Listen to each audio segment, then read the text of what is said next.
केवल बहादुर और निश्चयी व्यक्ति ही सच्चा सत्याग्रही हो सकता है। सत्याग्रह कायर और दुर्बल लोगों के लिए नहीं है। कायर व्यक्ति हिंसा का सहारा लेता है, जिसका सत्याग्रह में कोई स्थान नहीं है। साध्य से साधनों को न्याय संगत नहीं ठहराया जा सकता। सही साध्य के लिए साधनों का पवित्र होना भी आवश्यक है। ऐसा ही आदर्श भरा जीवन था राष्ट्रपिता महात्मा गांधी का। गांधी जी का जन्म 2 अक्टूबर 1869 को पोरबंदर में हुआ था। इनके पिता करमचंद गांधी थे, जो राजकोट रियासत में दीवान हुआ करते थे। गांधी जी की प्रारंभिक शिक्षा राजकोट और अहमदाबाद में हुई, जबकि वकालत करने इंग्लैंड चले गए। इंग्लैंड से भारत वापस आने पर इन्होंने वकील के रूप में अपनी यात्रा प्रारंभ की, परंतु गांधी जी की आवाज पतली होने के कारण कोर्ट परिसर में उनका मजाक उड़ाया गया। साथ ही 3-4 केस हार जाने के बाद इन्होंने वकालत का पेशा त्याग दिया। आगे जब गांधी जी के पिता के दोस्त अब्दुल्ला भाई दक्षिण अफ्रीका से भारत आए, उन्हें दक्षिण अफ्रीका में अपनी संपत्ति का केस लड़ने के लिए एक वकील की आवश्यकता थी, जिसे गुजराती और अंग्रेजी दोनों भाषा आती हो। यह अवसर गांधी जी को मिला। 1893 में गांधी जी दक्षिण अफ्रीका गए। वहां उन्होंने अब्दुल्ला भाइयों का केस कोर्ट के बाहर ही आपसी सहमति से सुलझा दिया।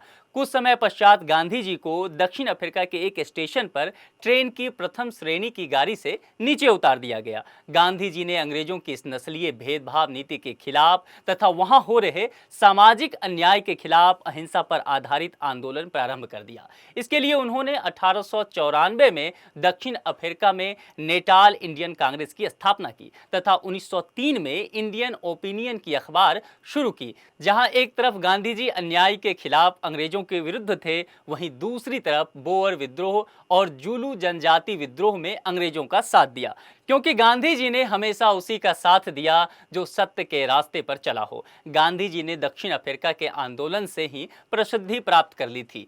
जब 9 जनवरी 1915 को गांधी जी भारत आए, उस समय प्रथम विश्व युद्ध चल रहा था। तब गांधी जी ने अंग्रेजों का साथ देते हुए भारतीयों से सेना में भर्ती होने का आह्वान किया। इसके लिए अंग्रेजों ने उन्हें केसर-ए-हिंद की उपाधि से भी नवाजा। गांधी जी के गुरु गोपाल कृष्ण गोखले ने उनसे कहा था कि 1 वर्ष तक अपने आंख और कान खुले रखो और मुंह बंद करके भारत का भ्रमण करो। 1916 में पहली बार गांधी जी ने बनारस विश्वविद्यालय के उद्घाटन के दौरान सार्वजनिक रूप से अभिभाषण दिया। आगे 1916 में लखनऊ अधिवेशन के समय राजकुमार शुक्ल ने गांधी जी से चंपारण आने का आग्रह किया, परंतु उन्होंने मना कर दिया। इसके बावजूद राजकुमार शुक्ल गांधी जी के पीछे पीछे उनके साबरमती आश्रम आ गए और अंततः गांधी जी को चंपारण आने के लिए तैयार कर लिया। 1917 ईस्वी में गांधी जी चंपारण गए, जहां उन्होंने 3 कठिया प्रथा के खिलाफ सत्याग्रह किया। इससे भयभीत होकर चंपारण के मजिस्ट्रेट ने 24 घंटे के अंदर गांधी जी को चंपारण छोड़ने का आदेश दिया, परंतु गांधी जी ने जाने से मना कर दिया। यह देश में पहली बार हुआ था जब कोई अंग्रेजों के आदेश की अवहेलना कर रहा हो। आगे इसके लिए जांच समिति बनाई गई, जिसमें गांधी जी को भी एक सदस्य के रूप में शामिल कर लिया गया। आगे 1918 में अहमदाबाद मिल मजदूरों का आंदोलन हुआ, जिसका नेतृत्व गांधी जी के द्वारा ही किया गया, जो प्लेग भत्ते को खत्म करने के खिलाफ था। इसमें गांधी जी द्वारा मिल के मालिक और गांधी जी के दोस्त अंबालाल साराभाई की मदद से 35% प्लेग भत्ता मंजूर किया गया। इसी वर्ष 1918 में ही खेड़ा सत्याग्रह हुआ, जो अकाल के समय भू राजस्व न देने के लिए शुरू हुआ था। इसे भी गांधी जी के नेतृत्व में सफलतापूर्वक पूरा कर लिया गया। आगे अंग्रेजों ने प्रथम विश्व युद्ध समाप्त होने के बाद स्वशासन के स्थान पर रोलेक्ट एक्ट दिया, जिसके कारण जालियांवाला बाग हत्याकांड हुआ। आगे 1919 अधिनियम में उत्तरदायी सरकार का वादा किया गया था, परंतु व्यवहार में ऐसा नहीं होता दिखा, जिसके प्रतिक्रिया स्वरूप गांधी जी ने 1920 ईस्वी में असहयोग आंदोलन प्रारंभ कर दिया। इसके तहत ब्रिटिश वस्तुओं का बहिष्कार, सरकारी नौकरी का त्याग, स्कूलों का बहिष्कार आदि कार्यक्रम शामिल थे। परंतु 5 फरवरी 1922 को गोरखपुर के चौरा चौरी स्थान पर आंदोलनकारियों ने एक थाने में आग लगा दिया, जिसके कारण 22 पुलिस कर्मियों की मृत्यु हो गई। इसी कारण 12 फरवरी 1922 को यह आंदोलन गांधी जी द्वारा वापस ले लिया गया। आगे गांधी जी को 10 मार्च 1922 को गिरफ्तार कर लिया गया और उन्हें 6 वर्ष के कारावास की सजा सुनाई गई, परंतु 5 फरवरी 1924 को स्वास्थ्य कारणों से उन्हें रिहा कर दिया गया। वर्ष 1929 के लाहौर अधिवेशन में पूर्ण स्वराज का प्रस्ताव पास हो चुका था। वहीं 1930 में गांधी जी द्वारा यंग इंडिया पत्रिका के माध्यम से वायसराय इरविन के सामने 11 सूत्री मांगे रखी गई, जिसमें भू राजस्व को 50% कम करना, नमक कर समाप्त करना, राजनीतिक कैदियों की रिहाई जैसे प्रावधान शामिल थे। परंतु वायसराय इरविन ने इस पर कोई प्रतिक्रिया नहीं दी। तब गांधी जी ने भारत की जनता को संबोधित करते हुए कहा कि मैंने सरकार से रोटी मांगी, बदले में पत्थर मिला।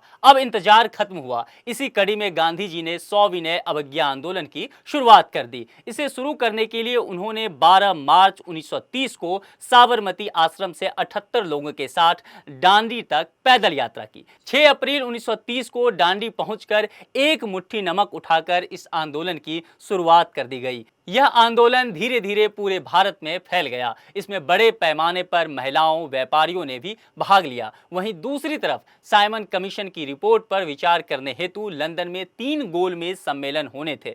प्रथम सम्मेलन में कांग्रेस के भाग न लेने के कारण यह असफल रहा। इसीलिए वायसराय इरविन ने गांधी जी से मुलाकात की और गांधी इरविन समझौता संपन्न हुआ, जिसमें सविनय अवज्ञा आंदोलन को स्थगित करना, कांग्रेस को द्वितीय गोलमेज सम्मेलन में भाग लेना, शराब की दुकान पर धरना देना, नमक कर नहीं देना आदि प्रावधान शामिल थे। इस समझौते में सुखदेव, भगत सिंह और राजगुरु की फांसी को टालने का प्रावधान न होने के कारण गांधी जी की आलोचना भी की जाती है। हालांकि गांधी जी ने मौखिक रूप से फांसी को टालने की बात कही थी, परंतु वायसराय इरविन ने साफ मना कर दिया। 1931 में गांधी जी द्वितीय गोलमेज सम्मेलन में भाग लेने लंदन गए, परंतु वार्ता असफल रही। भारत वापस आते ही गांधी जी ने दोबारा आंदोलन आरंभ कर दिया। साथ ही हरिजनों के उद्धार हेतु हरिजन सेवक संघ की स्थापना की। गांधी जी उच्च वर्ग के हृदय परिवर्तन के माध्यम से हरिजन की दिशा में सुधार के पक्षधर थे। वहीं अंबेडकर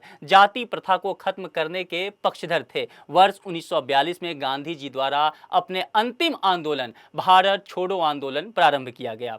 इस आंदोलन के प्रारंभ से ही गांधी जी ने समाज के सभी वर्गों से अपील की कि सैनिक भारतीयों पर गोली ना चलाएं, सरकारी नौकरी ना छोड़ें, परंतु कांग्रेस के प्रति समर्पण जरूर दिखाएं। इसी आंदोलन में गांधी ने करो और मरो का नारा दिया। साथ ही अंग्रेजों भारत छोड़ो जैसे आह्वान भी किए। इससे उन्होंने कहा था कि नेता मौजूद ना होने पर प्रत्येक व्यक्ति अपना नेता स्वयं होगा। इस आंदोलन में हिंसा भड़क जाने पर एक पत्रकार ने गांधी जी से पूछा कि आपने 22 लोगों की मृत्यु होने पर असहयोग आंदोलन वापस ले लिया था, इसमें इतनी बड़ी हिंसा होने के बावजूद आप शांत हैं। इस पर गांधी जी ने कहा कि हिंसा और अहिंसा में से मुझे किसी एक को चुनना होगा तो अहिंसा को चुनूंगा, और हिंसा एवं कायरता में से किसी एक को चुनना होगा तो हिंसा को चुनूंगा। इस आंदोलन की प्रतिक्रिया स्वरूप 1943 में मुस्लिम लीग ने कहा कि पहले विभाजन करो फिर भारत छोड़ो। इस मुद्दे पर सहमति के लिए गांधी जिन्ना वार्ता हुई,